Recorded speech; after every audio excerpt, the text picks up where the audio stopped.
sería en cuanto a la práctica de materiales. ¿Qué materiales necesita? Ustedes pueden utilizar el compendio, que les va muy bien, de la 9ª edición del libro Robbins. Y para los exámenes utilizan o de obligación el libro de anatomía patológica Repaso, que es la 2ª edición o 4ª edición, no recuerdo. Esa es la primera parte. Ahora, la segunda parte, vamos a hablar sobre gastritis agudas y crónicas. Sobre todo vamos a hablar de Marshall y la clasificación de Sidney modificada, así como otras gastritis u otras formas de gastritis linfocítica, gastritis eosinofílica, gastritis de la enfermedad de Crohn, que son las granulomatosas. Entonces, con este preámbulo vamos a ver 10 minutos o 15 minutos para compartir este video.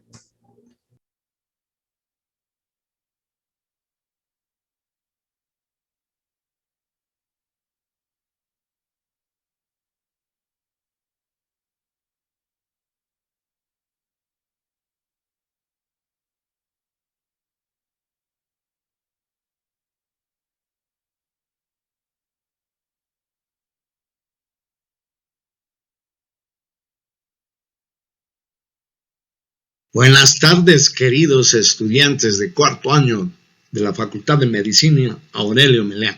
Hoy vamos a hablar de las gastritis. Vamos a hablar que en 1982 Barry, Marshall y Robin Warren demostraron al Helicobacter pylori como un hallazgo.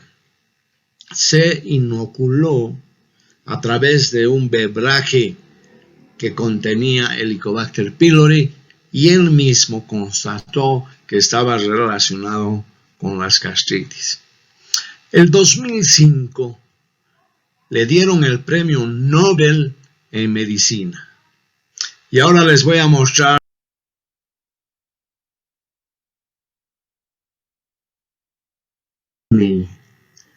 de todas las gastritis que tienen una correlación endoscópica, histopatológica y además clínica. Entonces la bahía se encuentra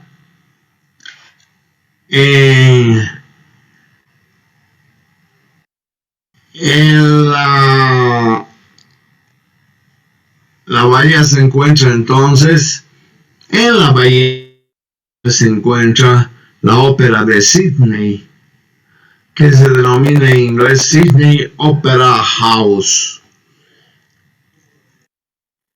Este es lo que estoy resaltando, pues es la bahía de Sidney, es el puerto de Jackson y ahí está el Teatro de la Ópera, que fue fundado el 26 de enero de 1786. Es la clasificación de Sidney que ahí se reunieron. Aquí tenemos los criterios endoscópicos. Son gastritis eritematosa, exudativa, las superficiales erosivas, las polipoides, las gastritis atróficas, las gastritis hemorrágicas, las gastritis por reflujo biliar y además las gastritis hipertróficas con pliegues gigantes.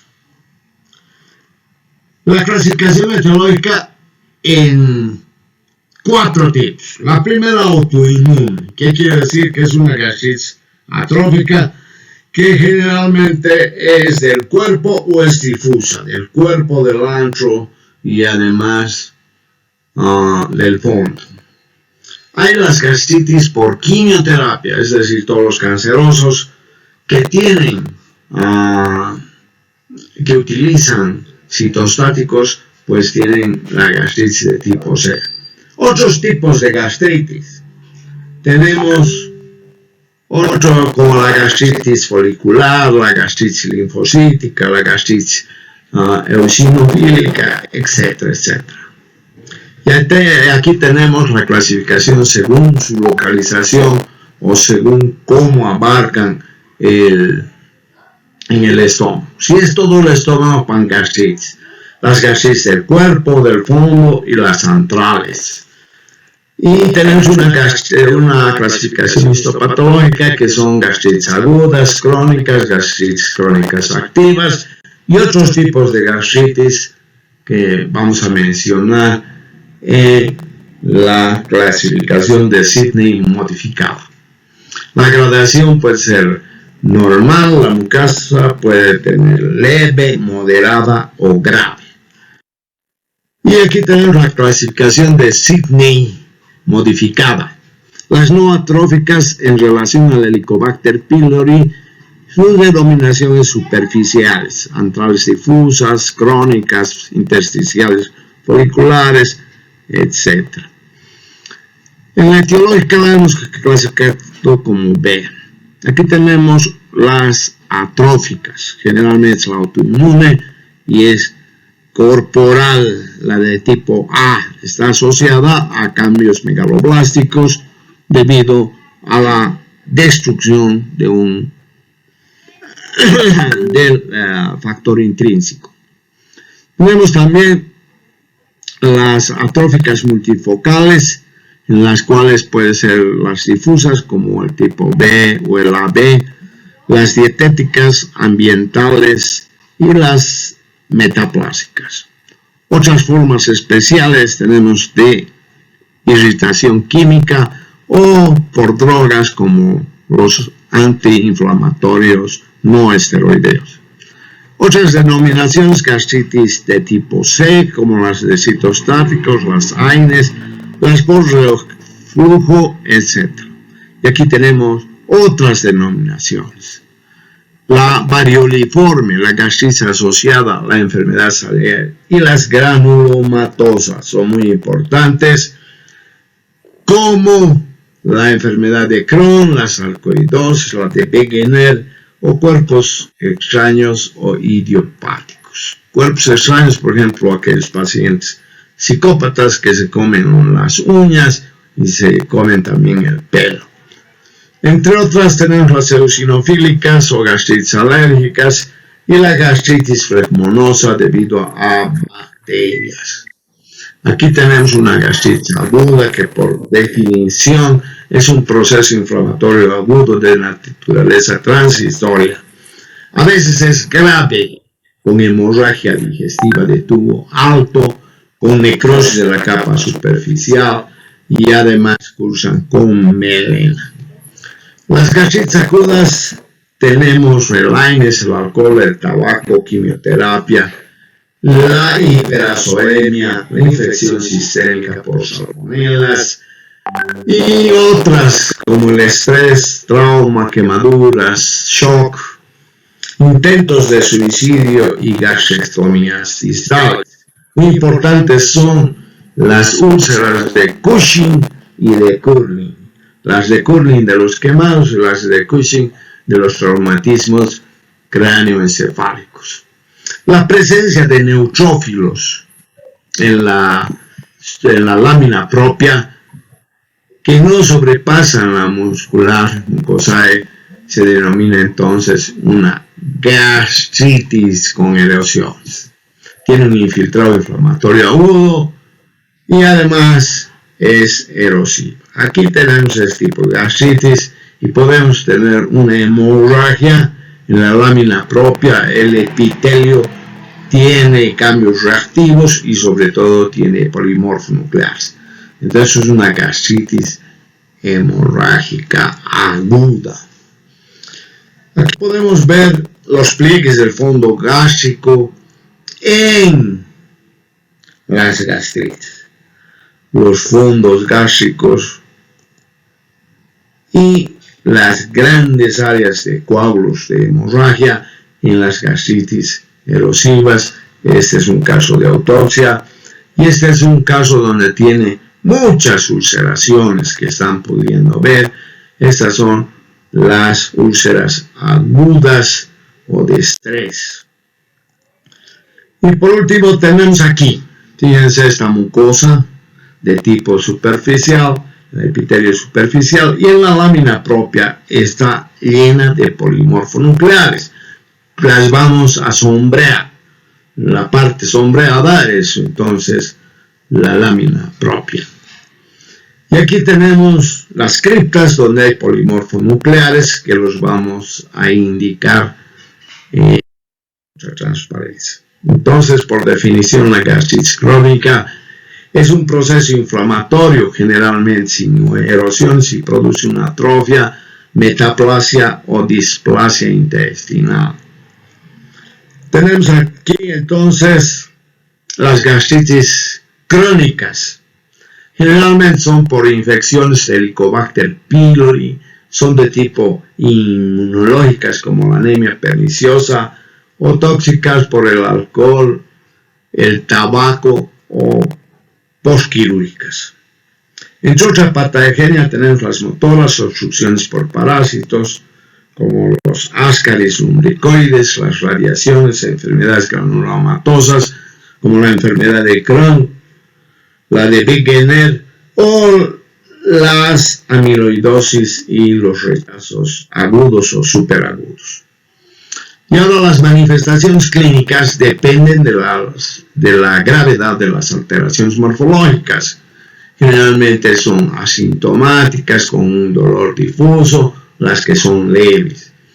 Las otras moderadas cursan ya con náuseas, vómitos, y las severas o graves con tendencia al shock tienen pues hematemesis y tienen también hemorragias de tubo digestivo alto. Con esto terminamos. Muchísimas gracias a todos por tenerme la paciencia de escucharme.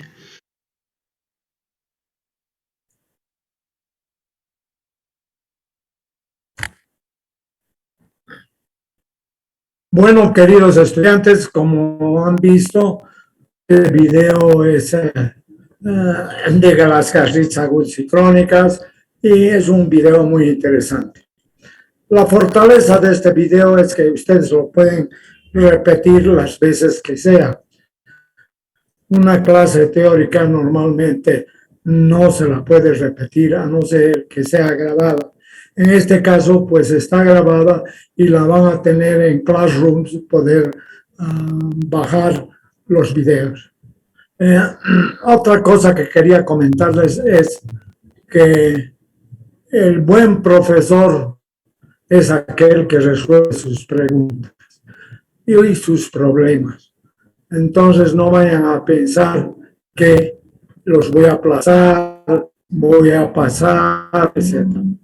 Les quiero decir que el 90% de todo este curso, que son 300, van a pagar el 90%, solamente 30. Estos 30 en segunda instancia vencen 6, 4, etc. Y los demás pues arrastran la materia y no van a poder ingresar a quinto año. Por consiguiente, yo les pido a ustedes encarecidamente que asistan a las clases teóricas, tanto las mías como las del doctor Guardia, para poder resolver. Otra cosa es decirles que no hay malos profesores, sino hay los buenos estudiantes. ¿Qué quiero decir con esto? Que el aprendizaje es un proceso interno que solamente uno puede aprender si es que estudia. Por consiguiente, hay que estudiar día y noche hasta que sufra el cuerpo y uno va a ser uno de los mejores alumnos. Con esto terminamos entonces la clase teórica y voy a pedir a todos los que son del grupo del doctor Guardia y del doctor Flores que puedan abandonar la clase y nos vamos a quedar solamente para aquellos que son del grupo del doctor Fernández y o los que quieran ver estos videos. Bueno, el doctor Fernández trabaja con Classroom, que también está aprobado lo que se llama el Claro Online 2, que ese es el que yo utilizo. Entonces, vamos a ver ahora un video cómo inscribirse al curso de Claro Online 2. Para eso, entonces, vamos a compartir este video con todos ustedes.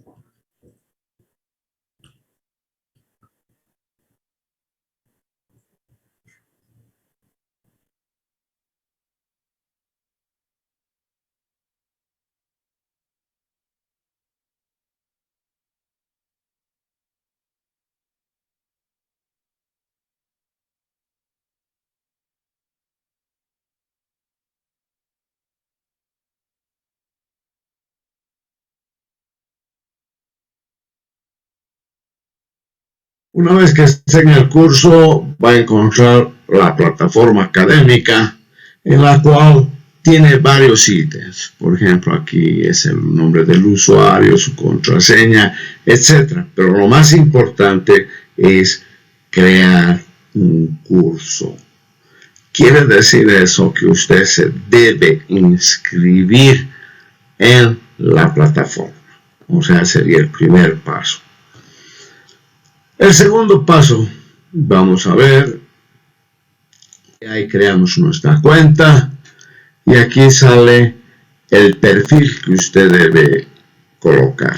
Debe poner su nombre completo, sus apellidos, etcétera, y le piden aquí una contraseña que usted la tiene que colocar. También le piden un código administrativo que no es necesario colocar. Debe llenar todos los espacios o los campos obligatorios que están marcados en rojo. También tiene que colocar su teléfono porque eso es importante para hacer lo que se llama las videoconferencias por chats. Entonces hacemos un clic y va a aparecer inscribirse en esta área, que es el tercer paso. Usted tiene que inscribirse en un curso. Por consiguiente, en el lápiz tiene que colocar para inscribirse en un curso. Y obviamente le va a salir un listado y usted va a estar inscrito en este curso. Ahora vamos a ver el tercer paso. Una vez que ha ingresado este paso, es importante que usted vaya a grupos.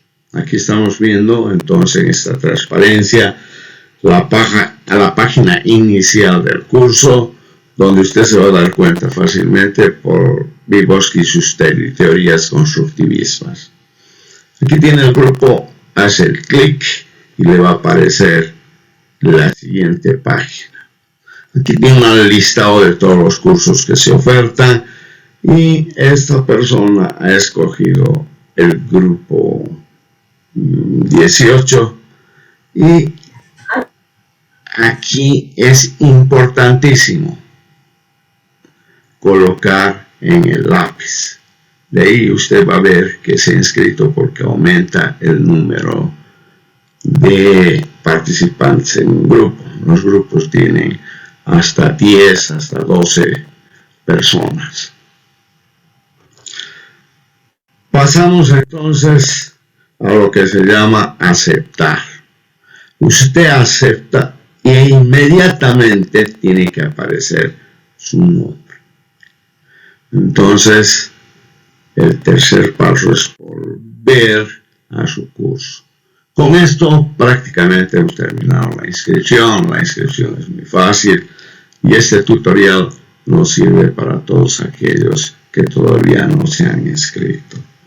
Les agradezco a todos un gentil saludo a todos los dirigentes del curso y especialmente a los estudiantes.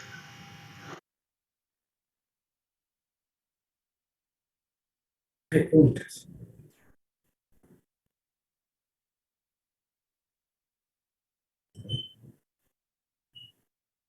Eh, Como ustedes han visto, yo trabajo con una plataforma que se llama Claro Online y también vamos a trabajar este año, se está implementando lo que es el Classroom, que está en construcción, donde ustedes van a poder también bajar los mismos videos. Uno de los muchachos me pregunta y me dice, entonces son los videos del año pasado los mismos que nos van a dar. Yo les digo que sí, porque la medicina no cambia totalmente, sino se actualiza poco a poco. De ahí que los conocimientos en los libros son de 4 años. Cada 4 años hay una nueva edición, tanto de Anderson como de otros libros de medicina interna. Igual, el Robbins ya son aproximadamente 9 años y no ha reactualizado porque ha muerto contra. Entonces habrá que ver quién va a ser el sucesor del Robbins. No sé si esa pregunta es de doble. No vamos a comenzar. Ya sería bueno que ustedes se consigan los videos del año pasado, así ya no tienen tantas.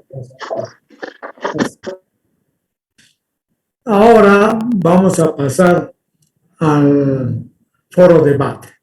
Un foro debate se trata entonces de reconstruir el conocimiento a través de las reuniones anatomoclínicas.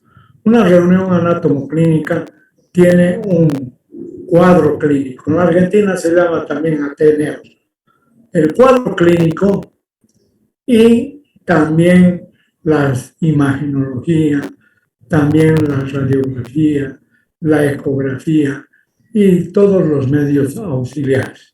Por ejemplo, el mama, la mamografía y otros métodos más que hay, que son los marcadores tumorales para saber el pronóstico de las enfermedades. Por consiguiente, el foro de debate es la discusión del cuadro clínico para tener un diagnóstico diferencial y un diagnóstico definitivo. Y por último, tenemos el diagnóstico morfológico o histopatológico que se hace con una biopsia. Entonces, voy a dar paso a compartir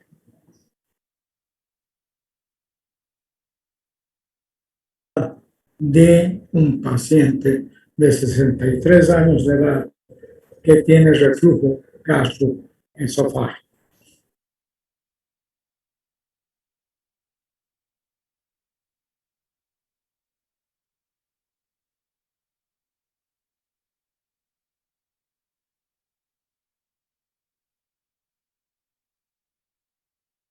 Queridos estudiantes de medicina de cuarto año de la Facultad Aurelio Meleán, hoy quiero compartir con ustedes un foro debate del tema 14 sobre esófago de Barrett. Comenzaremos con el resumen de la historia clínica. Es un paciente masculino de 66 años con una enfermedad del reflujo gastroesofágico de larga evolución. El esófago de Barrett, una condición en la cual una variable de longitud del epitelio escamoso del esófago distal es reemplazado por el epitelio columnar. En la actualidad,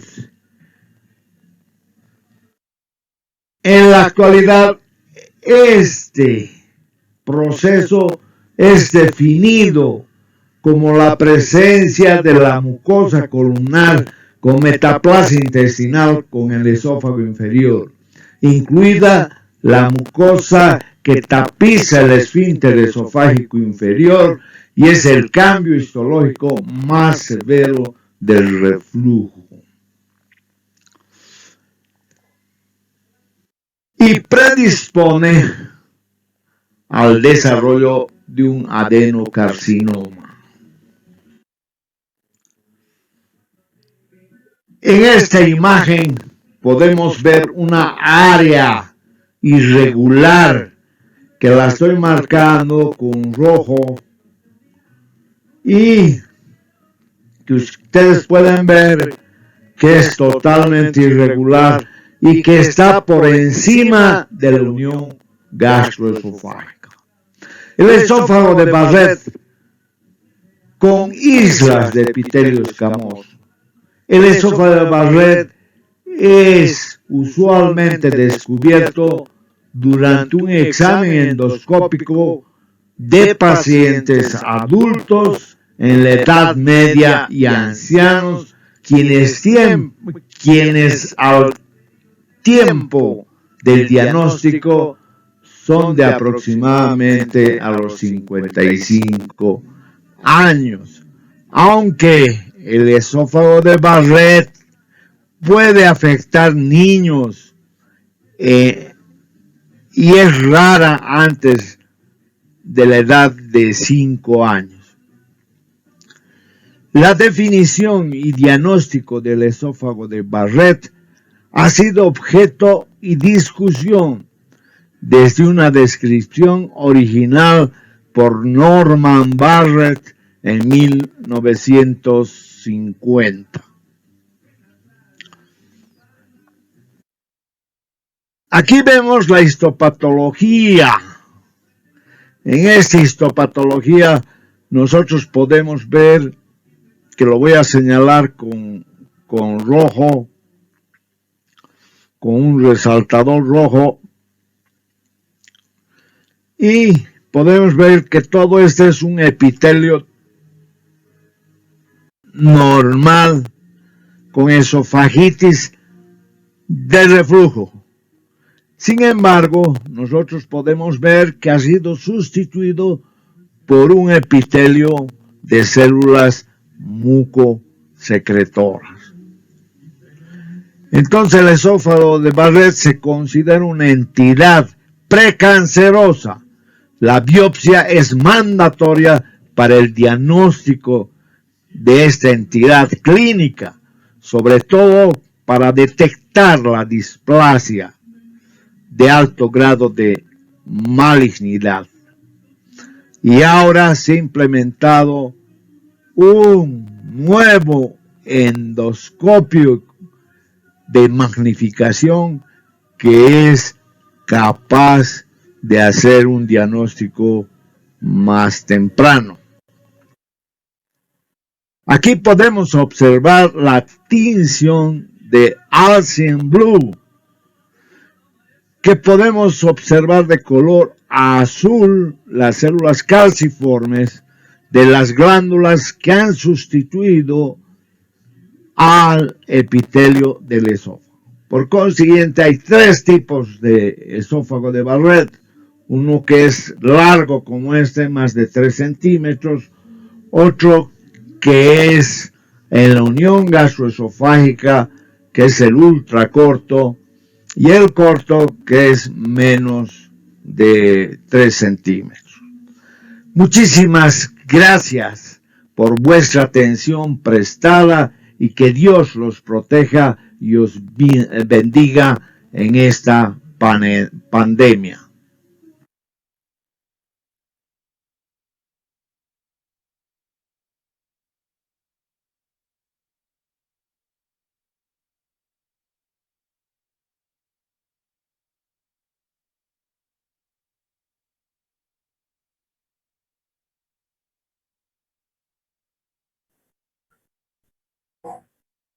Bueno, queridos estudiantes, la forma de aprender la medicina es a través del enfermo. Es decir, se aprende medicina al lado del enfermo, en la cama del enfermo y con el enfermo.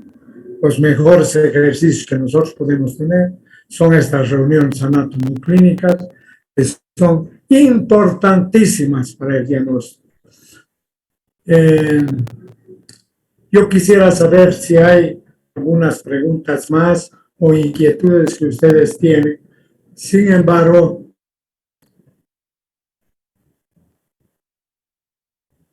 No hay. Entonces, si no hay preguntas, yo quisiera decirles que no se vayan a olvidar inscribirse en el Claro Live. Las tareas que ustedes tienen en esta semana es hacer una biografía de 1000 palabras. Su biografía quiere decir su ficha bibliográfica. ¿Quién es usted? ¿No es cierto? ¿Qué edad tiene? ¿Dónde ha nacido? Y contarnos sus problemas que ha tenido o no ha tenido en la niñez. Si en la adolescencia ha habido bullying, si no ha habido bullying, etc. Contarnos todo respecto a usted. Y sobre todo, quiero que ustedes recalquen esto, que en su biografía debe haber sus motivaciones por las cuales lo llevaron a estudiar medicina y además su prospección al futuro. ¿Qué quiere decir esto?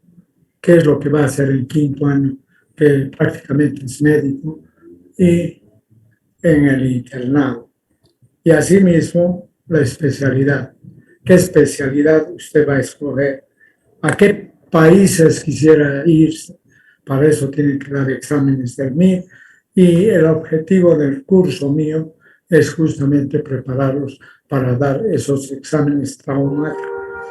En Chile aprueba solamente los extranjeros, 0.4. En la Argentina está mejor y en el Brasil. Pero hay otros países que son los de Estados Unidos, Canadá, los de Suiza, Holanda, etc. Yo entonces quiero decirles que la primera tarea es la biografía. La segunda tarea es introducir una imagen de usted con fondo rojo. Y la tercera es realizar el foro debate de Barrett. Entonces, este foro debate, ¿qué es lo que van a debatir? ¿Cuál es la etiología, por ejemplo, del esófago de Barrett? ¿Cuáles son las causas más frecuentes que llevan al esófago de Barrett? ¿Cuáles son las más frecuentes de reflujo gastroesofágico? Etcétera. Y además predisponen a un adenocarcinoma del tercio inferior, que generalmente es un adenocarcinoma. Con esto yo me despido de todos ustedes y pidiéndole... Doctor, Dígame. doctor, disculpe, una consulta. En la plataforma nos tenemos que inscribir a los grupos que nos hemos inscrito en la WebSys o podemos cambiar a otro grupo. No se puede cambiar de grupo porque van a haber, creo yo, las clases de tipo presencial, pero puede haber excepcionalmente algún cambio. Pero no podemos cambiar a uno de las 11, uno de las 6 de la tarde, porque los grupos son homogéneos y los de la web sí se mantienen. Esos son los grupos oficiales. Está bien, doctor. Gracias. Hasta luego. Hay otra pregunta. Doctor. Sí, La biografía. doctor, disculpe. La biografía la tenemos que subir. Usted se va a inscribir al Claro Online y tiene la biografía que la va a subir en tareas. Tiene un instructivo cómo van a hacer ejercicios, tareas, etc. Entonces, es todo un proceso, ¿no? ¿Hay alguna otra pregunta más? No Sí, había... doctor. Entonces, ¿las clases son presenciales, doctor? ¿Totalmente No son presenciales? presenciales, son virtuales hasta que nos diga la doctora Cejas, porque los exámenes son presenciales, definitivamente. Se ha comprobado que los exámenes son presenciales y no son virtuales. Los exámenes presenciales. Por otro lado, va a haber clases semipresenciales, es el que yo utilizo. Los voy a convocar a los grupos para darles instructivos, por ejemplo, las evaluaciones. ¿Ya? ¿Qué otra pregunta más? Bueno, si quieren nos podemos quedar 5 minutos más para que se ilumine. El defecto de nuestros estudiantes es que tienen muy poca retroalimentación dan al docente. Generalmente no hay muchas preguntas. En vista de esto, entonces, no habiendo preguntas, si quieren alguna aclaración sobre esto, si tienen alguna aclaración sobre cómo inscribirse, les puedo hacer llegar por el chat. Manden, por favor, todas sus inquietudes a través del WhatsApp. Muchísimas gracias, les deseo lo mejor y gracias por tenerme paciencia y poderme escuchar. Adiós. Hasta el próximo lunes. Hasta luego, doctor. Gracias. Gracias, doctores. Gracias, doctor. Gracias, doctor. Hasta luego. Gracias, doctora. Hasta luego.